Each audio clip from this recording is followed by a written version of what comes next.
அப்ப ஸ்ருதிசிர சோனீஷ வாணீஷதா ஸ்ருதிசிர பிராசாதம் ஆசே ருஷி. அந்த வேதத்துடைய மேல்பாகமாகிற மாடம், மாடம்னா மாடி, மாடம்ன்றதுதான் பின்னாளில் மாடியாக மாறியது.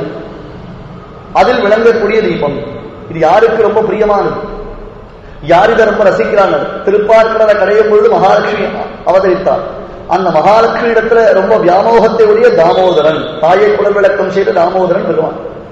இங்க தாயை குடல் விளக்கம் செய்த தாமோதரன் சுவாமி ராமானுஜர். காரணம் என்ன? தாய் வரதன், குடல் விளக்கம் செய்த தாமோதரன்.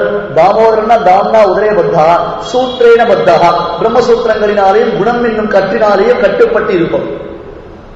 யசோதை கட்டின கட்டில கட்டுப்பட்டு இருப்பவன் கண்ணன், அந்த ராமானுஜன். இவர் பகவானுடைய குணங்களாகிய கயிற்றில் கட்டுப்பட்டு இருக்கக்கூடியவர் இந்த தாமோதரன். குடல் விளக்கம் செய்த தாமோதரன்னா பிரம்மசூத்திரங்களுக்கு அபார்த்தங்களை ஒழித்து சதத்துவ ஸ்தாபனம் பண்ணியதுனால தாயை குடல் விளக்கம் செய்த தாமோதரன்.